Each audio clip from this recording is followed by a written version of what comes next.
En nombre del Padre, del Hijo y del Espíritu Santo. Amén. Queridos fieles, el día de hoy, tercer domingo de Adviento, tanto como el anterior domingo, así como el siguiente, la Santa Madre Iglesia propone a nuestra consideración en el Evangelio la persona del precursor, esto es, San Juan Bautista.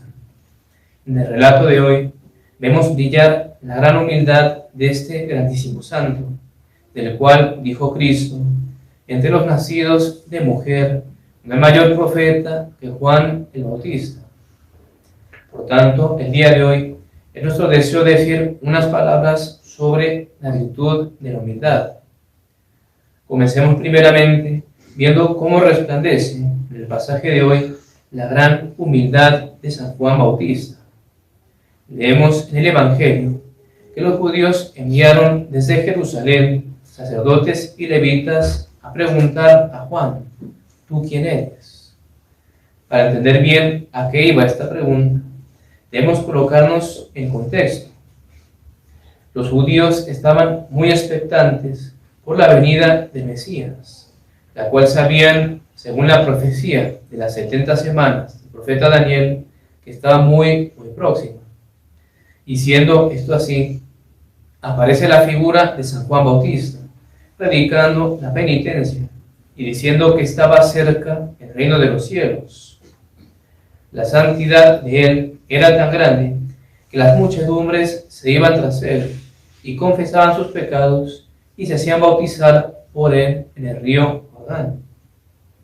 Por lo cual comenzó a correr el rumor entre los judíos de que tal vez San Juan pudiera ser el Mesías tan esperado y deseado. Y de hecho, muchos así lo creían, especialmente entre sus discípulos.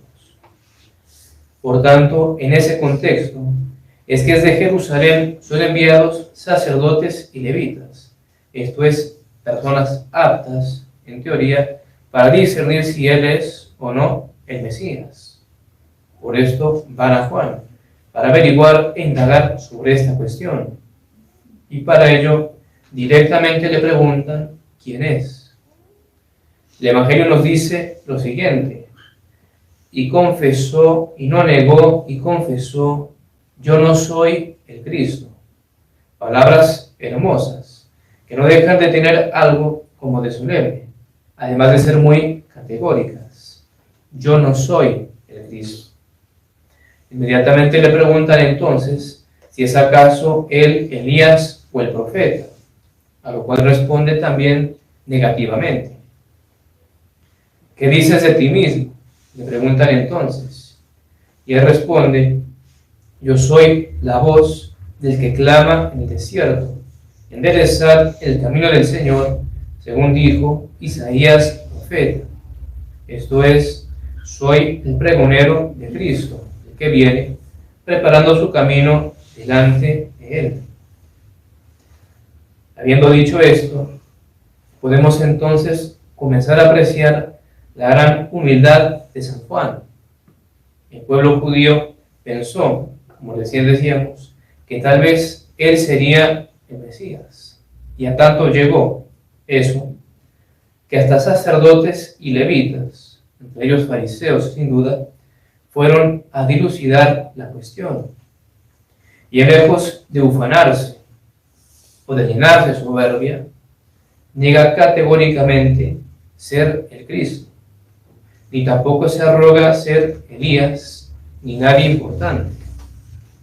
Antes se resta a sí misma importancia, diciendo: soy la voz del que clama, es decir, soy apenas un sonido, algo que pasa, porque la voz en ese sentido es algo muy efímero, no habla y ya, se perdió lo que uno dijo. Yo soy la voz.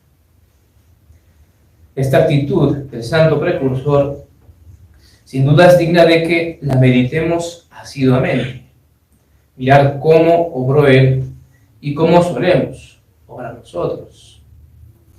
Si nosotros hubiéramos estado en su lugar, tal vez hubiéramos dicho algo así como: no soy el Mesías, pero soy nada más y nada menos que su precursor. Poca cosa. aquel de quien está escrito, y aquí que envío mi ángel ante tu faz. Pero no, él no quiere aparecer ante los demás, como si fuera alguien de importancia, sino que, como hemos dicho, apenas y se da a sí mismo el apelativo de voz. Yo soy la voz del que clama. Y para rematar y humillarse aún más, dice después a los judíos: pero en medio de vosotros está uno, a quien vosotros no conocéis. Refiere a Cristo, a quien no soy digno de desatar la correa de su sandalia. Humildad inmensa. Él, que es más que profeta, que Cristo dice que no ha nacido alguien mayor a él entre los hijos de mujer, que es comparado a Elías y a los ángeles, pues de él está escrito: de aquí que envió mi ángel ante tu faz. Él no se considera digno de desatar la correa del calzado de Cristo, oficio que, según atestigua San Juan Crisóstomo, es de los criados más bajos. Después de ver tanta humildad, ¿será posible que sigamos siendo nosotros tan soberbios y orgullosos como solemos ser? Que queramos aparecer como algo, sobresalir entre nuestros prójimos. Procedamos ahora a ver cómo hemos de obtener esta tan importante virtud y también los grandes beneficios que nos vienen por medio de ella. Primeramente, tengamos bien presente que la humildad es una virtud que hace que el hombre, por el conocimiento de sí, de sus pecados y de su bajeza, se tenga a sí mismo en poco. De lo cual se sigue que para alcanzar dicha virtud es necesario el conocimiento propio. Sin él es imposible que poseamos la humildad. Antes hemos de buscar conocernos a nosotros mismos. Y para que podamos llegar a ese conocimiento es indispensable la meditación y la oración. Reflexionar sobre nuestra nada y pedir a Dios nos dé esa iluminación por la cual nos conozcamos verdaderamente. Hemos dicho verdaderamente, pues nuestra soberbia, nuestro amor propio, nos suele engañar mucho en esta materia. Ya sé que, por un lado, no veamos los defectos o pecados que tenemos, o que los disminuyamos, y por otro, nos hace creer que poseemos bienes o virtudes que en realidad no tenemos, o no tanto como la soberbia nos los pinta. Y así hemos de buscar que sea algo muy frecuente, incluso de todos los días, el dedicar un espacio de tiempo a meditar sobre nuestra nada, de cómo dependemos totalmente de Dios y sin Él nada podemos, de que todo lo bueno en nosotros procede y tiene su origen en Dios. Pensar también de nuestros pecados, de los muchos que hemos cometido, de los que seguimos cometiendo, y de los que haríamos si no fuera por la misericordiosa gracia del Señor, que nos preserva de ellos, en nuestras malas inclinaciones y tentaciones, que revelan el perverso y depravado fondo de nuestro corazón, de la ausencia de virtud que hay en nosotros, y de cómo desaprovechamos y somos infieles a las gracias que Dios nos da. Seríamos ya santos si cualquiera de nosotros hubiera aprovechado todas las gracias que hasta el día de hoy Dios nos ha dado. Pues pensar y meditar sobre todas esas cosas. San Bernardo, hablando de meditar sobre nosotros para conocernos, dice escribiendo al Papa San Eugenio III: la consideración, esto es la meditación, la oración, ha de empezar siempre por vos. Aun cuando conocieseis todos los misterios a la par, si os ignoraseis a vos, seríais como el que edifica sin fundamento, y amontonaríais ruinas en vez de levantar edificios. Comience pues por vos, y acabe siempre en vos vuestra consideración. Siempre empezar en uno y terminar en uno mismo, la oración que uno hace, ver en qué hay que mejorar, aplicar uno lo que ha meditado, lo que uno ha pensado, propósitos, no andar perdiendo el tiempo en otro, volver sobre uno.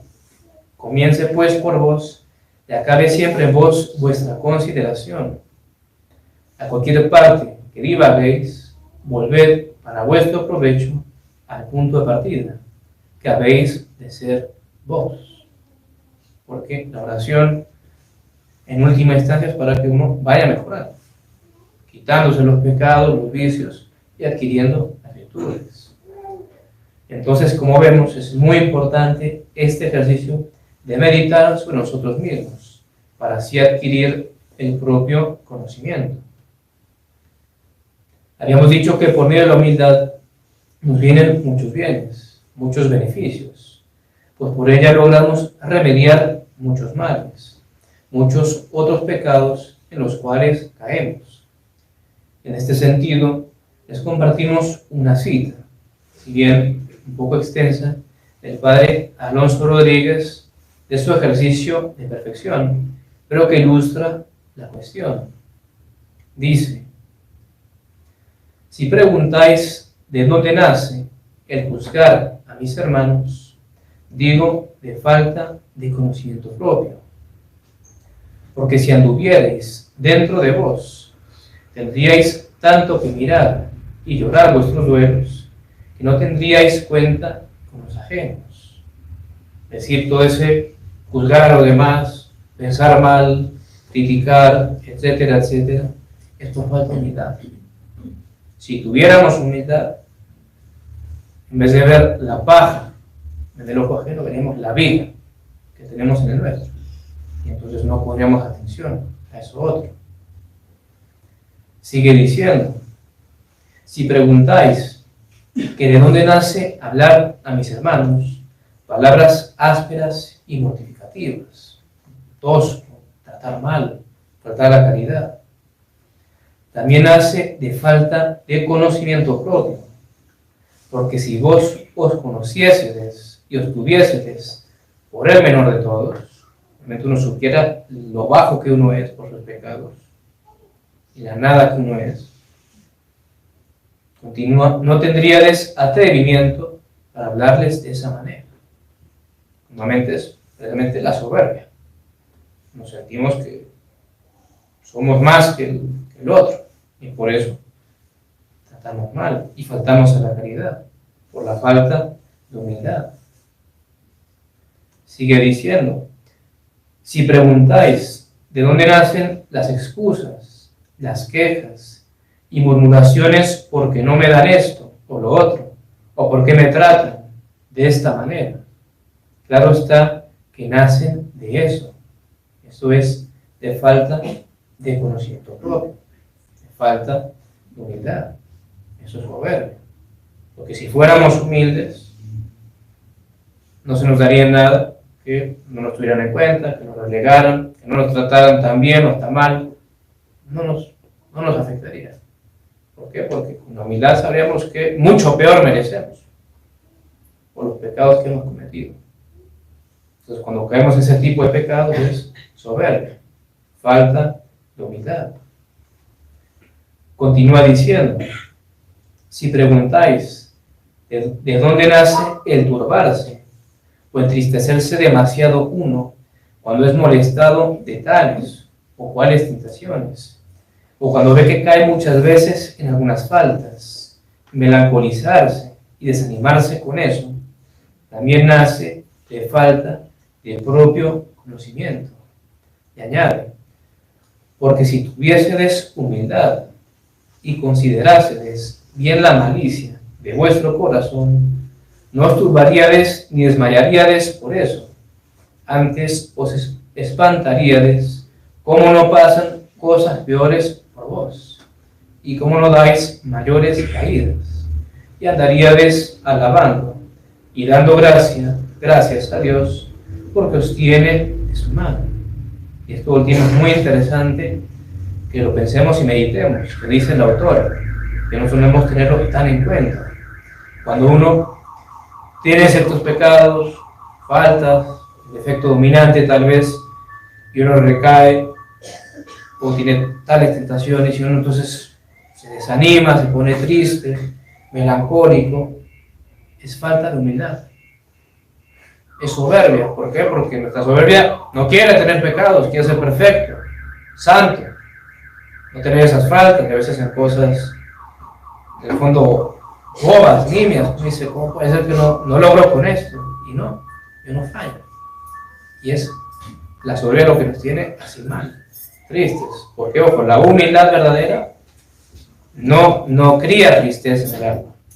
Todo lo contrario, da buenos ánimos, confianza en Dios, la misericordia divina.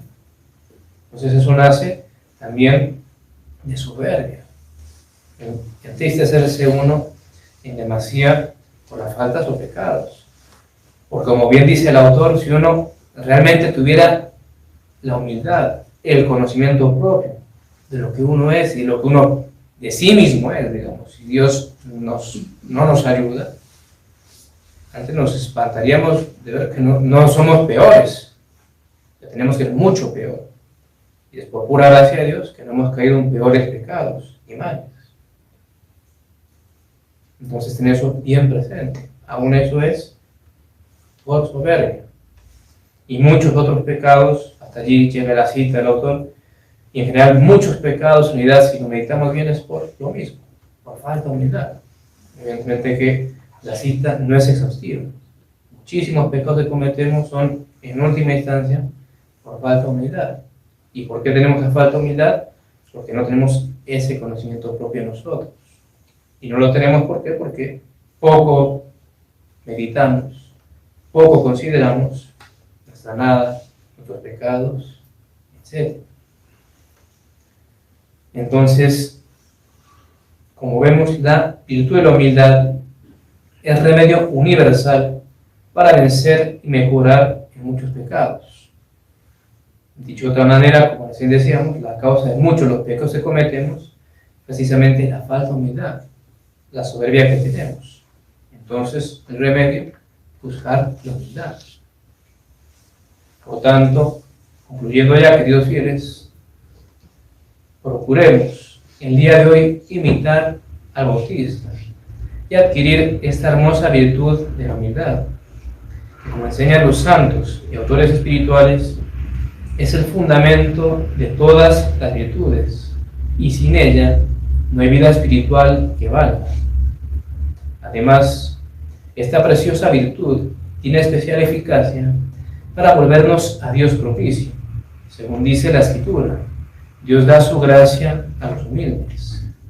Por tanto, el día de hoy, comencemos a meditar sobre nosotros mismos y a pedirle a Dios en oración la gracia de poder conocernos realmente y detenernos en lo que en verdad somos. Pidamos a la Santísima Virgen María, que brilló y sobresalió en esta virtud, nos alcance la gracia de poder ser verdadera y realmente humildes. Ave María Purísima. Sin pecado concébela, María Santísima. En nombre del Padre, del Hijo y del Espíritu Santo. Amén.